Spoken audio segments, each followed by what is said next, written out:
My name is Calla Merritt, and I was 31 years old the night my father's retirement dinner changed everything my family thought they knew about me. I had been cooking professionally for 9 years by then. Not at a chain restaurant, not catering birthday parties, professionally, in the kind of kitchen where silence means the chef is thinking and noise means something has gone wrong. But my parents didn't know the details of that. They knew I cooked for a living the way you know someone works in an office. You have the category without the content. What my mother knew, and said often enough that I could recite it, was this: "Your sister has a real degree. You have pots." I didn't argue when she said it. I didn't correct her. I went back to work the next morning and I did what I always did, which was cook. Here's the part my family never thought to look into. There is a process, quiet and entirely outside your control, by which the work you do gets evaluated by people you will never meet. I had been through that process. I had a result from it. And I had kept that result to myself for almost 2 years, because I had learned that announcements made to people who have already decided what you are tend to disappear into the decision they've already made. 14 months after my mother said what she said, I was standing in a banquet room with 80 people, and a man I had never spoken to stood up from his chair. I want to tell you what happened next. The city I grew up in was Grayford, Ohio, mid-sized, flat, the kind of place built around a manufacturing base that had thinned out over 20 years without anyone quite announcing it. The neighborhoods were good in patches and faded in others, and the Merritt family occupied a solid middle ground on Prescott Avenue, a 4-bedroom house with a covered porch, a father who worked in hospital administration, a mother who taught 3rd grade until she retired, and 2 daughters who were expected, in the gentle and non-negotiable way of Grayford households, to do something legible with their lives. Legible, in my family's vocabulary, meant degreed. It meant a title that required explanation of roughly 3 words or fewer. My older sister Petra had gone to Ohio State, studied communications, graduated in 4 years, and walked directly into a marketing position at a mid-sized firm in Columbus. She was 3 years older than me and had always been in the family's internal accounting system, the proof that the model worked. I was the variable that didn't quite resolve. I had wanted to cook since I was 8 years old. This is not a romantic origin story I invented in retrospect. I have a specific memory of standing at my grandmother's kitchen counter on a Saturday morning, watching her make a pastry dough from memory, and feeling something happen in my chest that I could only later identify as recognition. The understanding that this was a thing a person could spend their life learning and never fully master, and that the impossibility of mastering it was the point. My grandmother, Nora Merritt, my father's mother, who we called Gran, was not a professional cook. She had never worked in a restaurant. She had cooked for her family for 50 years, and in that time she had developed a knowledge of flavor and technique that was entirely self-taught and entirely real. She made stock from leftover bones. She adjusted seasoning by smell. She could tell by the sound of something in a pan whether the heat was right. I spent more Saturday mornings in her kitchen than anywhere else in my childhood, and she taught me everything she knew without ever framing it as a lesson. She just let me stand beside her and watch, and then she handed me a spoon. When I told my parents at 17 that I wanted to go to culinary school instead of a 4-year university, the conversation went the way those conversations tend to go in houses where legibility is the standard. My father said he didn't understand the financial model. My mother said she was sure I was talented, but that cooking was something you could do as a hobby while you pursued a real career. My sister Petra, who was home from Columbus for the weekend, said that the restaurant industry had a very high failure rate and that I should think about that. I thought about it, and then I applied to the Hartwell Culinary Institute in Cincinnati, received a partial merit scholarship, and enrolled at 18. My parents came to the orientation. They were polite. My mother took photographs in front of the building. On the drive back to Grayford, according to Petra, who told me this years later, without malice, just as information, my mother said, "Well, I hope she gets it out of her system." I did not get it out of my system. Hartwell was 3 years of the most precise and punishing education I had ever encountered. The program was classical in structure, French foundations, knife skills, stocks and sauces before anything else, the kind of training that makes you spend a month on a single technique before you're allowed to build on it. I was not the most naturally talented student in my cohort. I was the most persistent. I was the one still in the practice kitchen at 10 o'clock on a Friday, breaking down the same cut, until I had it right. The lead instructor, a Swiss-trained chef named Aldrich Voigt, who communicated primarily through silence and the occasional single-word assessment, told me at the end of my second year that I had a palate. Coming from him, I understood this to be a significant statement. I wrote it in my notebook and kept going. I graduated at 21 and took a position as a line cook at a restaurant called Caro in downtown Cincinnati. Caro was not famous. It was serious. There is a difference, and it matters. The chef owner, a woman named Simone Hart who had trained in Lyon and come back to Ohio to do exactly what she wanted, ran a tight kitchen with a focused menu that changed with what was available and what she felt like exploring. She did not care about press. She cared about the plate. I worked under Simone for 4 years. In that time I moved from line cook to sous chef, learned to design a menu from a seasonal constraint rather than a fixed concept, and began to understand what it meant to have a culinary point of view rather than just a set of techniques. When Simone decided to downsize the operation and convert Caro to a private dining format, she offered me the sous chef position in the new model. I took it. The private dining format meant that Caro operated by reservation only, maximum 20 covers, prix-fixe menu, no walk-ins. Simone and I together in the kitchen, one front-of-house manager named Theo, and a level of attention to each table that a full-service restaurant couldn't sustain. It was, in the language of food culture, exactly the kind of operation that attracted a particular kind of notice. I did not know at the time what kind of notice it was attracting. I found out later. Gran came to eat at Caro once, when she was 77. Simone gave her a table by the window, and I came out between courses to sit with her for a few minutes, which Simone allowed because she understood what it meant. Gran ate everything slowly and with complete attention, the way she approached everything in a kitchen, and at the end she put her hand flat on the tablecloth and said, "You learned the right thing first." I asked her what the right thing was. "That the food is for someone else," she said. "Not for you." I thought about that sentence for months afterward. I still think about it. Gran had a framed copy of my Hartwell diploma on the wall of her hallway, next to a photograph of my grandfather and a watercolor of the covered bridge outside Grayford that she'd bought at a county fair in 1974. She pointed it out to everyone who came to the house. My mother, who visited Gran regularly and therefore saw the diploma regularly, never mentioned it to me. Not once. The comment that became the weight I carried for 14 months happened at a Sunday lunch at my parents' house in Grayford, about 18 months before my father's retirement dinner. I had driven up from Cincinnati on a Sunday morning, 2 hours each way, which I made occasionally on my days off because Gran was 80 now and I wanted to see her, and because whatever the texture of my relationship with my parents, they were my parents and Grayford was still the place I came from. My mother had made a roast, which was what she made for Sunday lunches, and we were sitting around the table, my parents, Gran, Petra, and Craig, and me, when the conversation turned, as it occasionally did, to work. Petra had been promoted.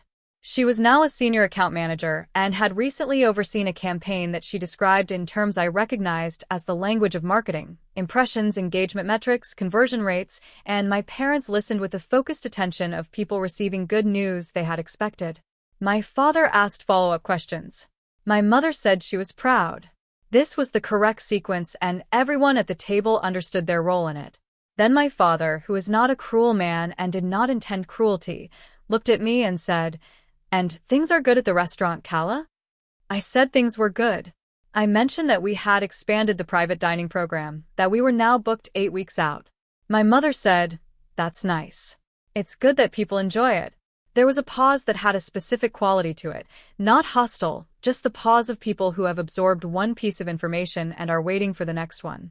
And then my mother said, in the tone of someone making a friendly observation, "You know, your sister found something with real staying power.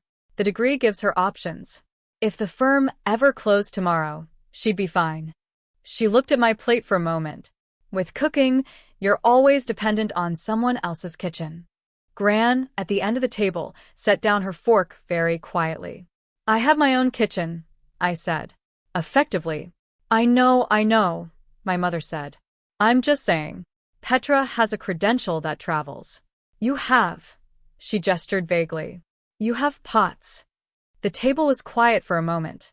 Gran looked at my mother with the calm, level gaze of a woman who had been watching the same category of mistake for 8 decades and had learned that correcting it directly rarely helped.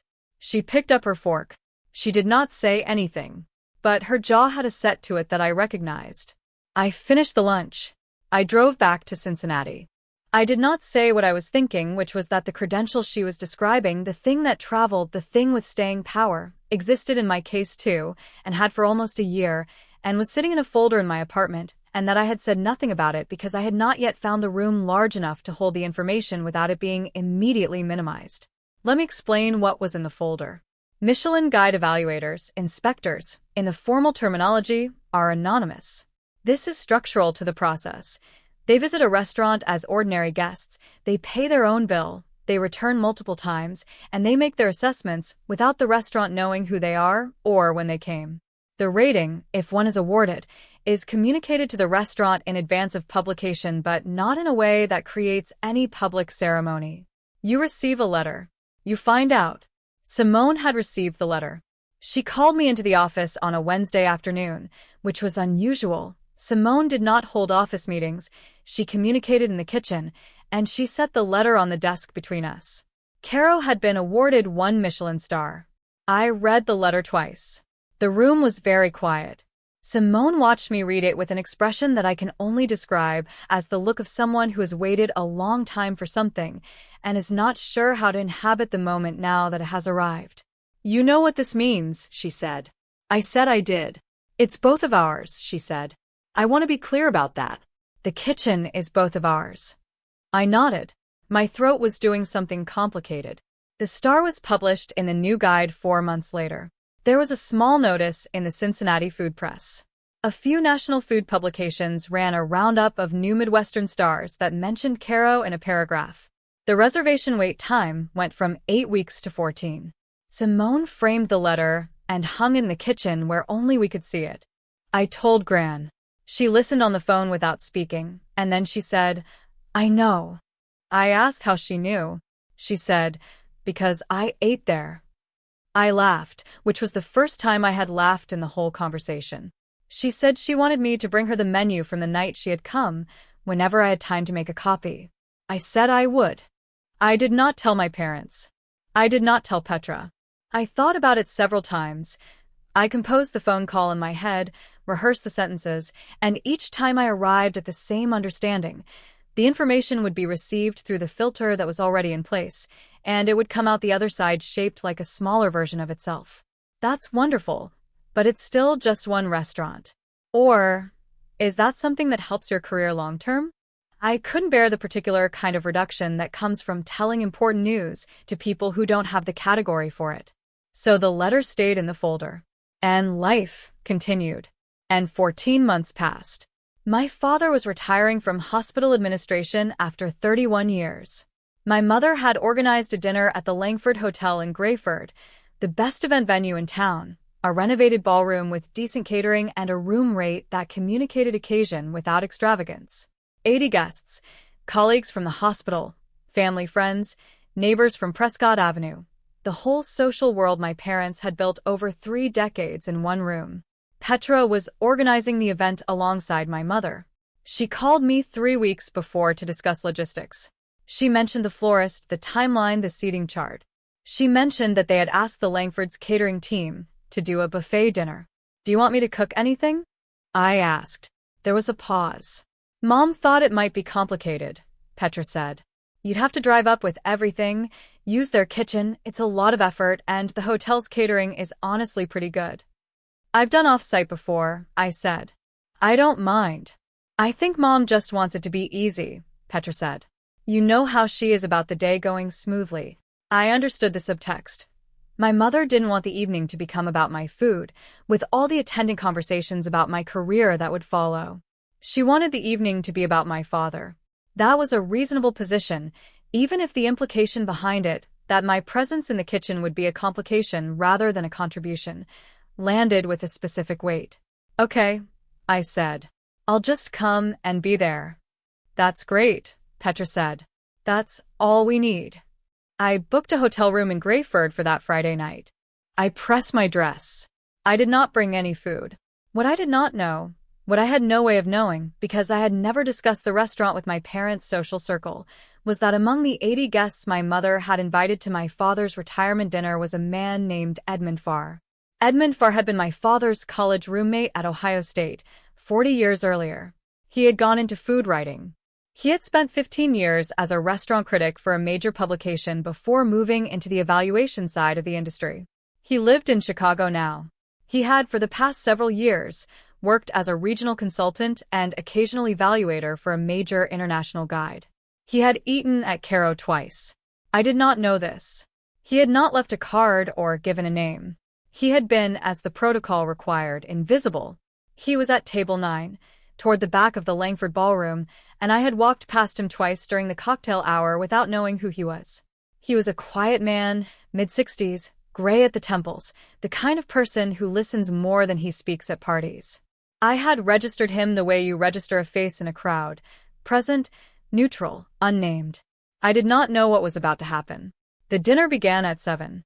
The Langfords' catering was, as Petra had promised, honestly pretty good. Adequate in the way that hotel event catering is adequate, designed to offend no one and surprise no one, the culinary equivalent of beige. I ate my salmon and listened to the table conversation and watched my father work the room the way he always had at events, with the steady, unhurried warmth of a man who genuinely liked people and was not performing it. My mother had placed me at a table with Petra and Craig and 2 of my father's hospital colleagues and their spouses.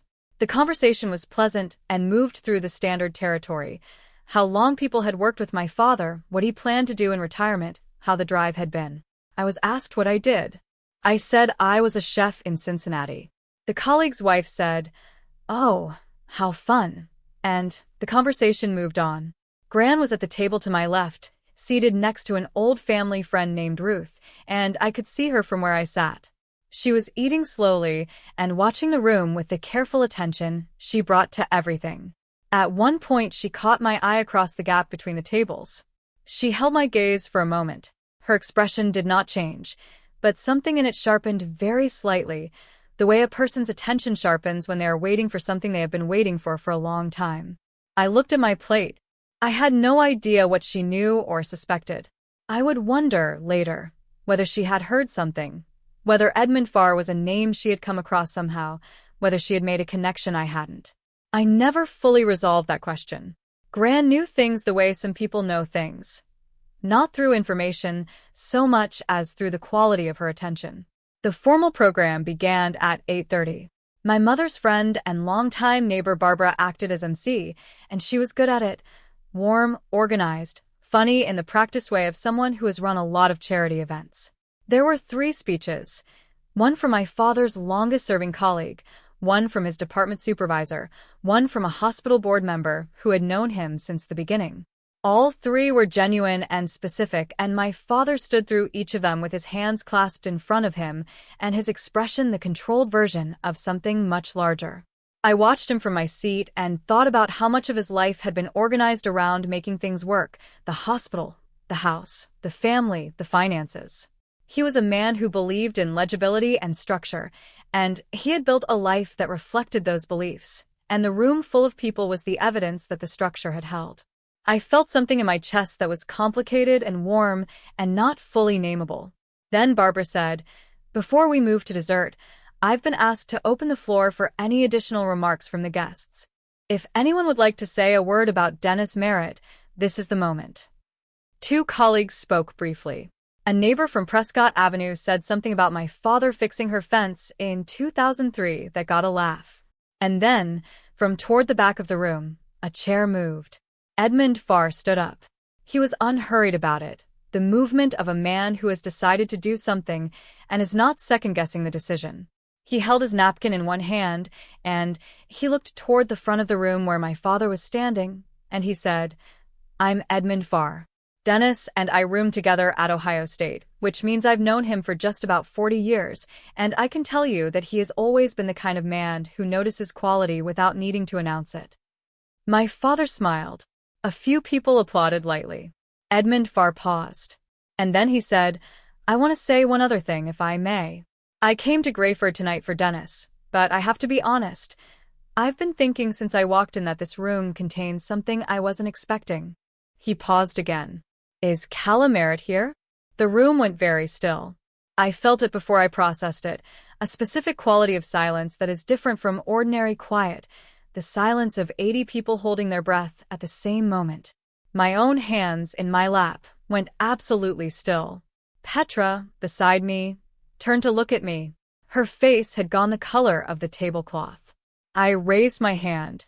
It was the most ordinary gesture I could manage. I raised my hand the way you raise your hand in a meeting when your name is called. Edmund Farr looked at me across the room. I thought so, he said. I've eaten your food. The room was still holding its breath. Edmund Farr was not a man who performed. He spoke the way he apparently ate, with attention and without excess. He said, I work in restaurant evaluation. I've had occasion to eat at Caro in Cincinnati twice in the past 2 years. I want to say publicly because this seems like the right room to say it. The food I ate there is among the most precise and emotionally intelligent cooking I have encountered in this region. And the sous chef, who is also the menu architect, is Callum Merritt. I was aware of the room in the way you become aware of a room when it reorganizes itself around you. Not hostile, not performative, but genuinely recalibrated. 80 people who had been eating hotel salmon 20 minutes ago were now looking at me with an entirely different set of assumptions. He wasn't finished. I'm not in the habit of making speeches at retirement dinners, he said, with a brief smile toward my father. But I've been sitting here all evening, and I find I can't leave this room without saying that Dennis Merritt has a daughter who is doing something extraordinary in a kitchen in Cincinnati, and I think that should be said in front of the people who know him. He sat down. The room was quiet for one full second. Then my father's long-serving colleague, the one who had given the first speech, started to applaud. It picked up fast, not a polite smattering but a real response, the kind that comes when a room has just been given permission to feel something it was already feeling. I heard it build, and I kept my hands in my lap, and I looked at the tablecloth, and then I looked up. My father was looking at me from the front of the room. He was very still. His hands were at his sides, and his expression was the one he made when he was processing something that was larger than his current framework, which was not an expression I had seen on him often. After a moment he nodded, slowly, once, the way he nodded when he had made a decision. My mother was beside him. The color had left her face in a way that had nothing to do with the lighting. She was standing very straight, the way she stood when she was holding herself together in public, and she was looking at me with an expression I had never seen on her before. Not guilt, not quite. Something more like the look of a person standing in a room they suddenly realize they have misread for years. Gran, at the table to my left, had both hands folded on the tablecloth. She was not looking at Edmund Farr. She was looking at me. Her expression was the one she had when something had been confirmed that she already understood to be true. Quiet, complete, and without any triumph in it. Petra had both hands pressed flat on the table in front of her and was staring at the centerpiece with the focused attention of someone who is doing a significant amount of internal work and needs an object to anchor to.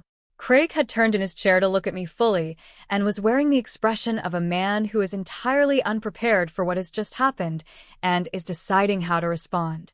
He settled on a thumbs up, which was so purely Craig that something in my chest loosened in a way that was almost funny. Barbara, the MC, recovered first.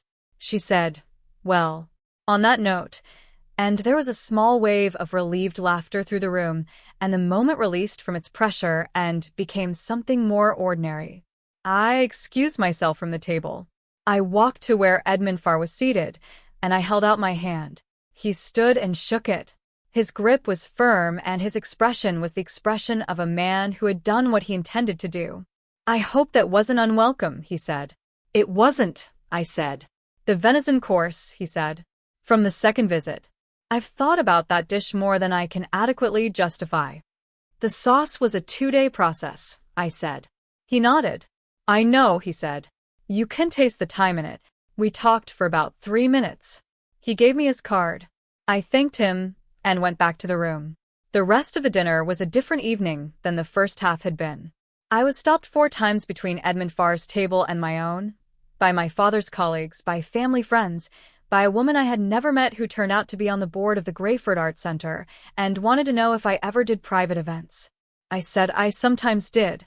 She wrote her number on a cocktail napkin. My father found me near the dessert table around 9:30. He came and stood next to me and looked at the pastry display for a moment without saying anything, in the way he approached most things that required him to speak carefully. I didn't know, he said finally.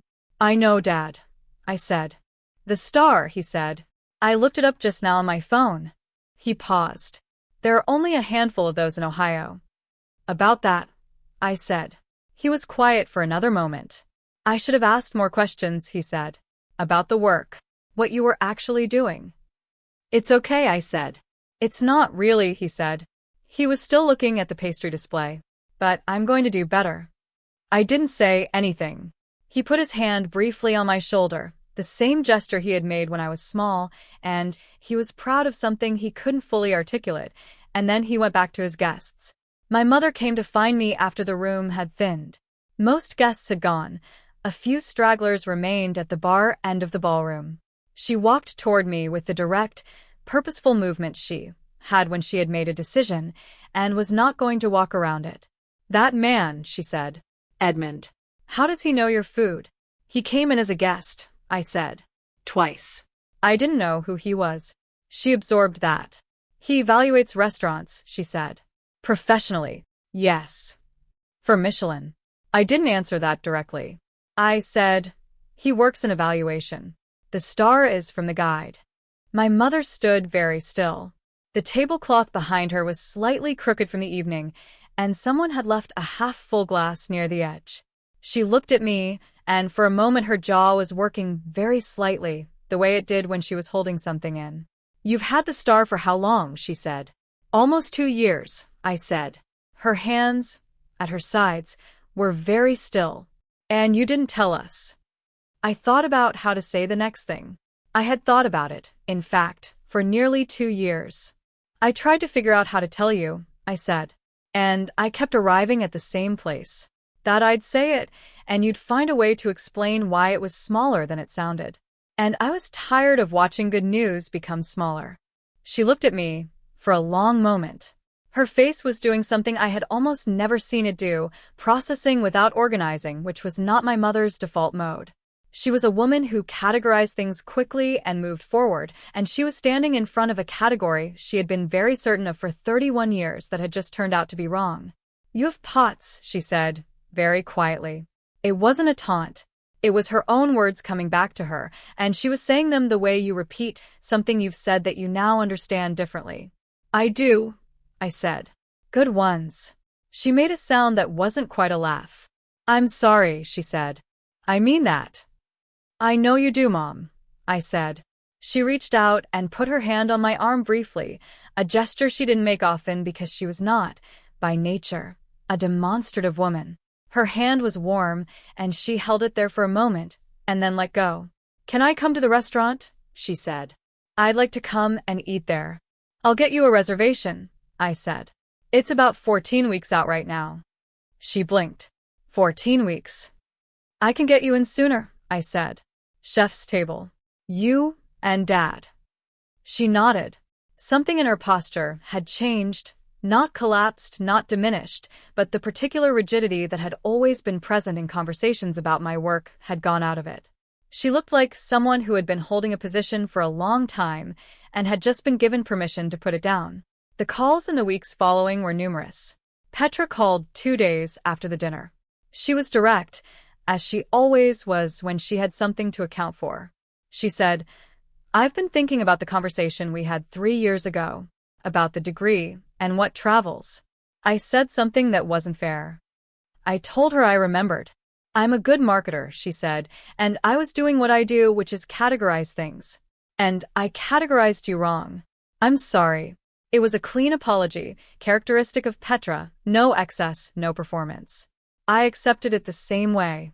She asked if Craig could bring clients to Caro for a dinner. I said I'd talk to Simone. Simone, when I mentioned it, said that the request happened to coincide with a Thursday we had a cancellation, and that she had been curious about Petra's firm for a while because she had been thinking about their marketing approach. 2 things that could only have happened if the room at the Langford had been different than the first half of the evening. Gran called me the Sunday after the dinner, as she usually did. We talked for 40 minutes.